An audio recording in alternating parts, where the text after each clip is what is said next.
Parashat Tetzavé, Shabbat Zachor, rapidement, Shabbat Zachor. On doit aller à la synagogue écouter impérativement la paracha de Zachor. Zachor est Asher Asalecha Amalek, c'est la paracha qui parle de l'ordonnance d'effacer l'idée, la pensée et le souvenir de Amalek.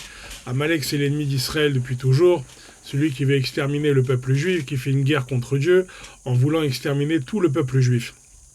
Dans chaque génération, il y a un Amalek et on doit se souvenir qu'il y a toujours ce danger qui peut arriver et effacer ce souvenir de Amalek, cette espèce cet ennemi qui vient pour détruire le peuple juif, qui veut effacer le peuple juif et faire la guerre contre Dieu.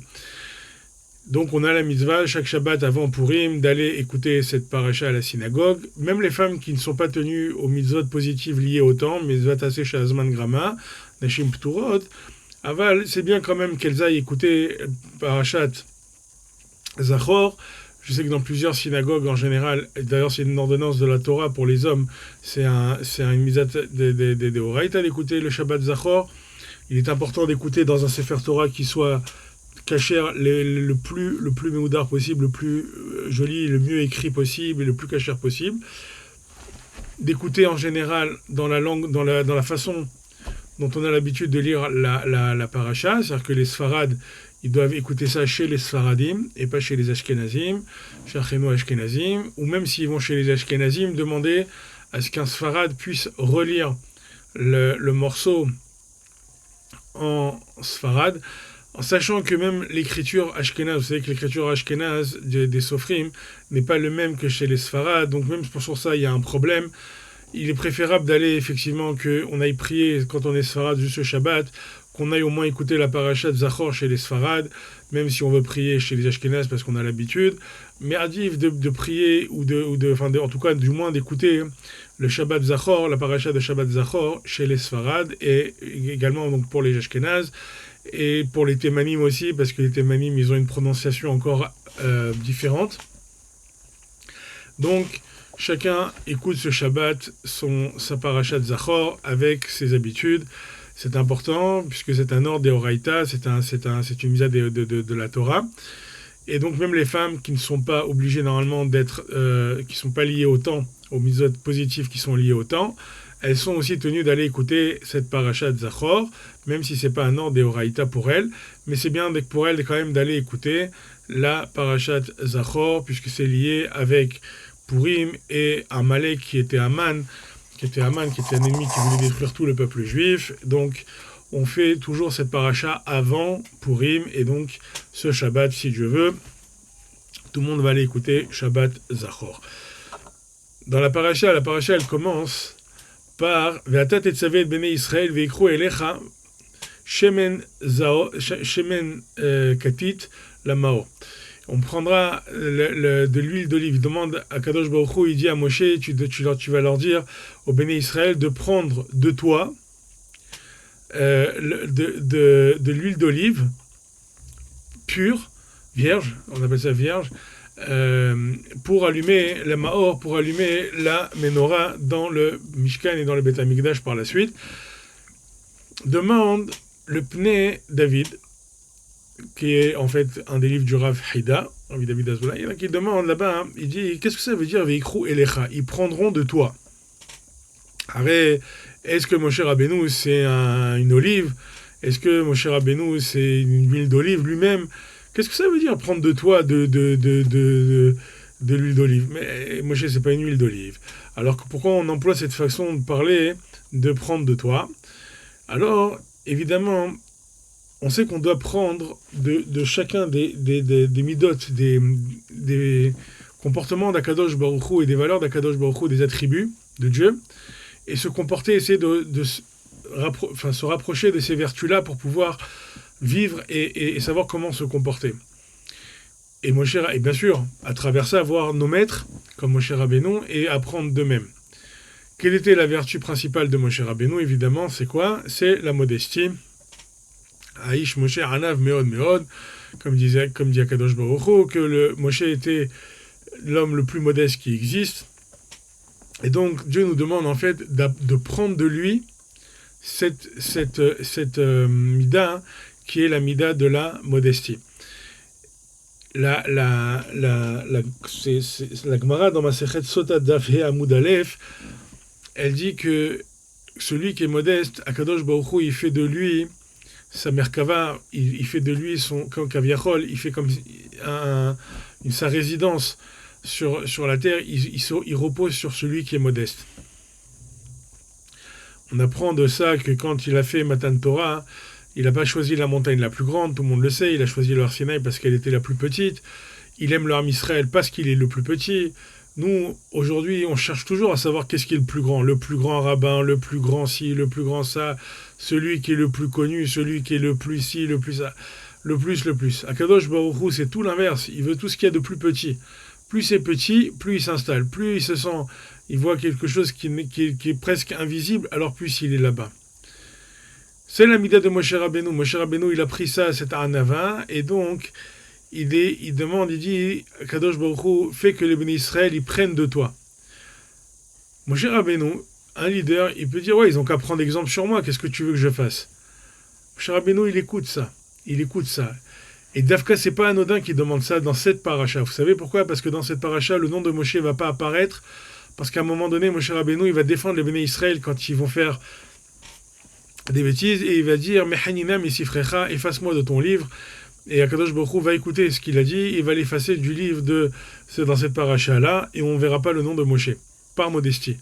Juste pour défendre les bénis Israël, il est prêt à s'effacer. Vous comprenez la différence de leader. Un vrai leader dans le Ham Israël, chez Akadosh Baruch Hu, pour Dieu et dans le peuple juif, un vrai leader, c'est celui qui sait mettre d'abord, comme il dit le Rabbi Shlomo Miradomsk, c'est celui qui va savoir mettre d'abord, dans cette paracha d'ailleurs, en parlant de Moshe Rabbeinu, sur cette histoire de Mehanina Misefrecha, donc c'est celui qui va savoir passer le peuple avant lui-même. C'est celui qui va savoir passer les gens qu'il a sur sa responsabilité avant lui-même. Un vrai leader, c'est ça. Si c'est pas ça, c'est pas un vrai leader. Un vrai manig, un vrai leadership, selon la Torah, c'est quelqu'un qui fait passer, vous savez, comme on dit dans les avions, dans les bateaux, on demande au capitaine de sortir le dernier en cas de problème. Bon, en général, s'il y a un problème, le premier qui sort, c'est le capitaine, sa neshama, elle sort en premier parce que l'avion il va pointer du nez et c'est lui qui va dire il va partir en premier. Mais en réalité, s'il pouvait sauter de l'avion, il devrait sauter le dernier. Ou s'il doit sortir de l'avion, qu'il a réussi à poser en catastrophe son avion, alors le dernier qui sort, évidemment, c'est le capitaine de l'avion. Il fait passer d'abord son équipage. Parce que c'est ça le vrai leadership.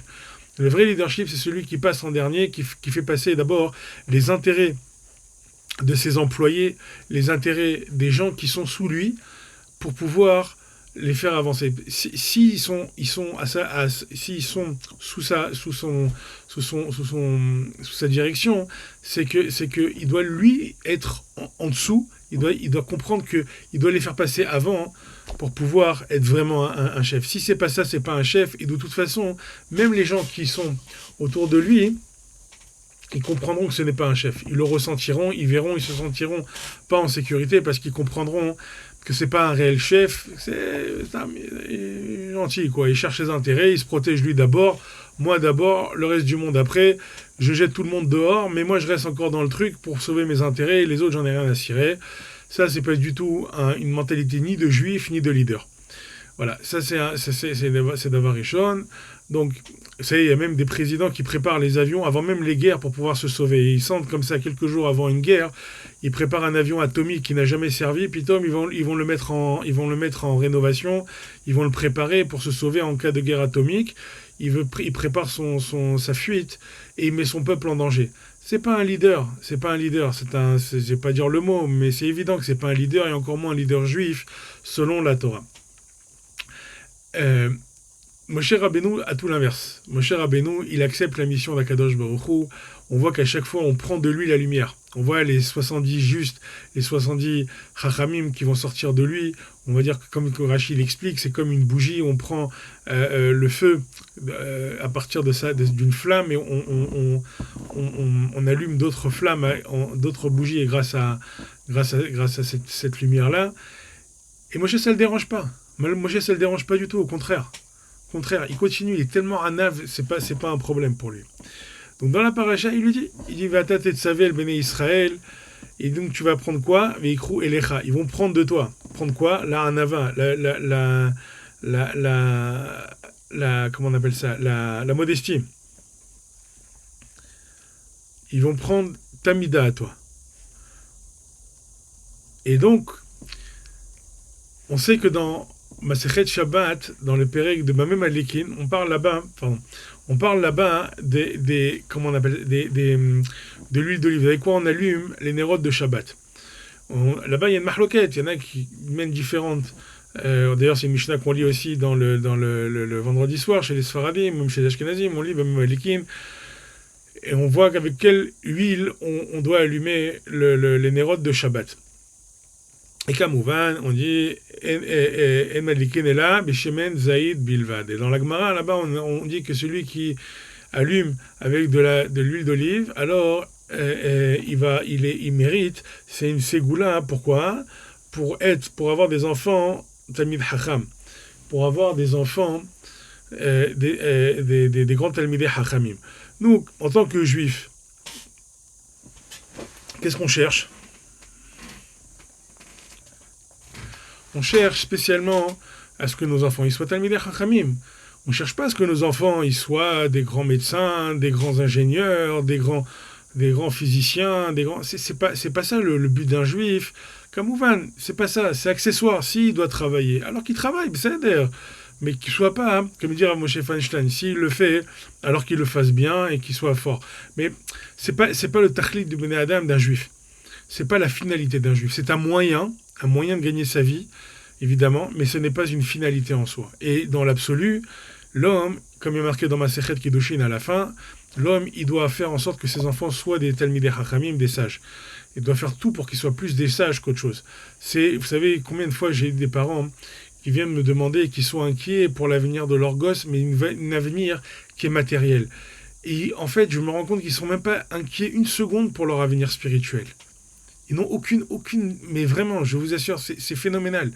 Ils peuvent se promener avec des iPhones ouverts, en voyant des choses abominables. Ça les va pas les déranger plus que ça. Ouais, bon, tout le monde a ça aujourd'hui. Ouais, ça passe. C'est une catastrophe. C'est-à-dire qu'on n'est pas là éternel. On vit, vous savez, on vient là, enfin, pour ceux qui ne savent pas, on est là pour un laps de temps qui est le plus long possible, on va dire. Et donc, on doit faire en sorte que, justement, dans ce laps de temps, on se prépare pour la vie qui est vraiment plus longue. Mais si quelqu'un, il investit tout dans ce monde qui est juste un passage, qu'est-ce qui va lui rester pour le monde après? Et de la même façon qu'il se préoccupe de la vie sur cette herbe de son enfant, il doit aussi se préoccuper de sa vie spirituelle dans le monde futur, dans le vrai monde. Oh, les gens, ils vont dire, non, mais toi, t'es pas dans la réalité. T'es pas dans la réalité. C'est quoi la réalité? C'est Olamazé. Il faut être dans l'Olamazé, il faut être ancré dans ce monde-là. Mais ça va pas la tête. Pourquoi tu veux être ancré? De toute façon, la seule chose qui va être ancrée, c'est les Arba Hamot, dans lesquels c'est les 2 mètres sur 2 mètres. Et encore aujourd'hui, c'est même plus 2 mètres sur 2 mètres. C'est même plus ça. Où on va mettre le bonhomme, où il va être mangé par des vers de terre. Enfin, c'est ridicule. Enfin, à un moment donné, il faut juste se réveiller, essayer quand même de réagir sur le sujet et comprendre que la finalité, c'est pas ici, c'est là-haut. Top, on revient. Moshe Rabbeinu, il amène quelque chose qui s'appelle la Hanava. Cette Hanava, il y a marqué comme Rabbi Pinchas Ben Yair que c'est ça qui permet de devenir un Talmid Chacham. Le Talmid Chacham, il est écouté et on écoute ses halachot quand il est modeste. Quand il est modeste, alors on comprend qu'il est Talmid Chacham, il attire les gens comme un aimant et les gens viennent vers lui pour lui poser des questions, il lui demande des halachot. Il peut faire ses courses au supermarché et les gens vont venir lui demander est-ce que ça c'est cachère, Rav, est-ce que ça c'est cachère, sans même savoir. Il n'est pas obligé d'avoir un déguisement, un chapeau, ce que vous voulez. Il peut être mamash comme Ben Adam comme Okulam, et parce qu'il est comme Okulam, mais les gens vont comprendre qu'il y a quelque chose qui se passe. Et donc, ils vont ressentir en lui cette Gdusha et ils vont aller vers lui pour lui poser plein de questions et ils vont vouloir se rapprocher de lui. Cette histoire de rapprocher, on en reparlera probablement, mais Alors après, chacun en fonction de sa force de pouvoir se rapprocher de cette lumière et de cette chaleur de la Gdusha. Il y en a, ils vont vouloir une fois par mois, il y en a qui vont vouloir ça une fois par semaine, il y en a qui vont vouloir ça tous les jours, il y en a qui vont vouloir ça tout le temps, il y en a qui vont vouloir ça une fois par an, il y en a qui vont jamais vouloir ça. Se rapprocher de cette chaleur. Maintenant, Moshe Rabbeinu, il vient avec sa lumière et il distribue, parce que le Talmid Chacham, il est modeste, il amène la lumière. Ça, c'est comme ça qu'on obtient la lumière de l'huile d'olive, et c'est pour ça que celui qui allume avec de l'huile d'olive, ses enfants, ils deviennent Talmidei Chachamim. Pourquoi ? Parce que le siman de l'huile d'olive, c'est quoi ? C'est quelque chose qu'on écrase, qu'on écrabouille, on doit l'écraser. Et plus on l'écrase d'une façon fine, plus l'huile, elle est transparente, et plus l'huile, elle est belle, et plus l'huile, elle donne une lumière qui jaillit. Kachazé Tamid Chacham.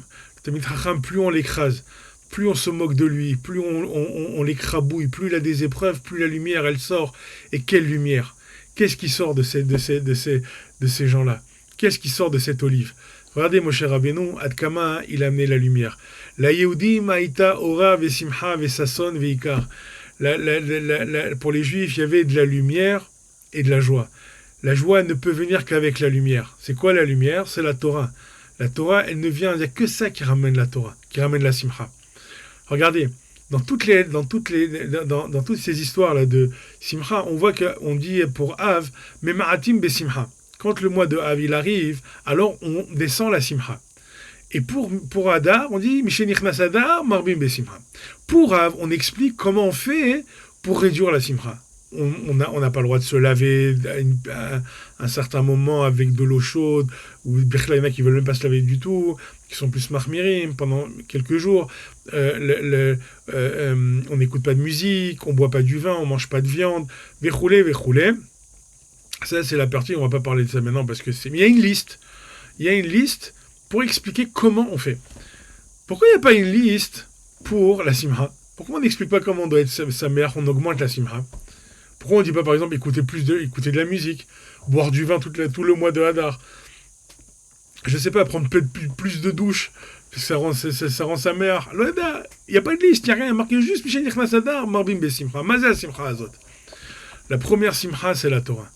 Quelqu'un qui veut de la lumière, quelqu'un qui veut ressentir, mamash, une plénitude de Simcha, qui se plonge dans une sougia avec des Tarashi, Tosfot, Marsha, bim, bam, boum, qui rentre dans des marloquettes, boum, bam, sa tête, elle vole. Il peut avoir tous les problèmes de la terre. Je vous promets que je ne mens pas et je sais de quoi je parle quand je vous dis ça.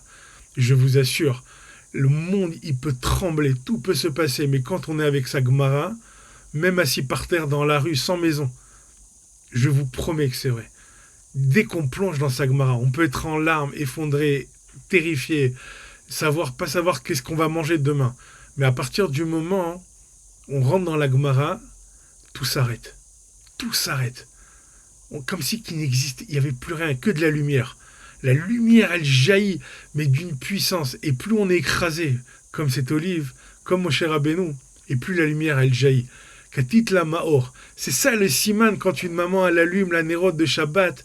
C'est ça qu'elle allume.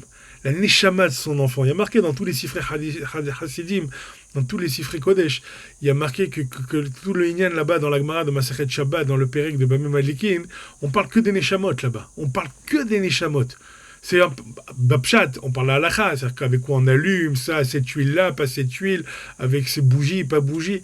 L'homme jamais. Mais là-bas, Alpi Kabbalah et Alpi Hasidut, ce n'est que des neshamot. On parle de la neshama. Comment la neshama, elle est pure, elle est propre, comment on la nettoie, comment elle sort, et quelle est la plus belle neshama, et comment la lumière, elle sort du visage du Ben-Adam et des enfants.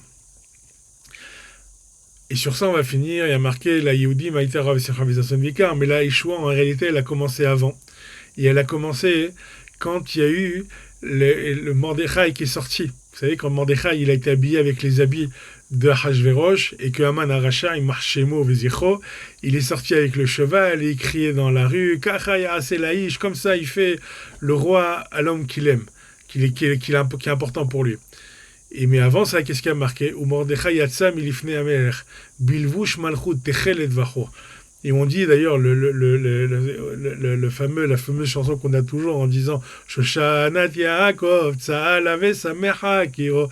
Yaha Trelet Mordechai. La Yeshua, la Sasson, elle a commencé par quoi? Par les habits. Le Admour de PH Esna, et je vais finir avec ça, voilà, parce que j'ai dépassé, il explique pourquoi cette force, pourquoi on a commencé la Simcha par les habits. Quel rapport? Pourquoi? Est-ce qu'en voyant les habits de Mordechai, on savait que c'était fini, la Yeshua? Oui.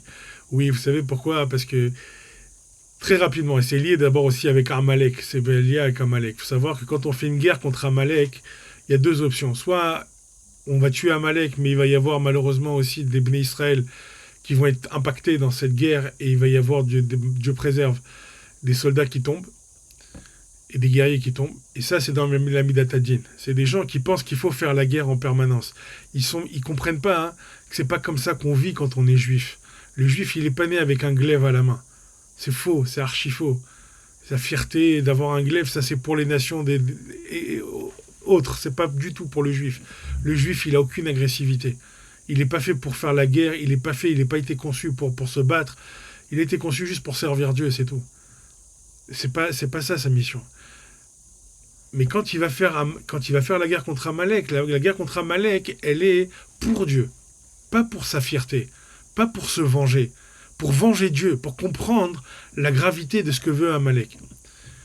Le Hanmour de PH Esna, il explique quelque chose, mais je vous le fais ça en très court dans son ouvrage là-bas. C'est très très joli ce qu'il raconte. Il faut vraiment aller voir là-bas, c'est dans son livre Esh Kodesh.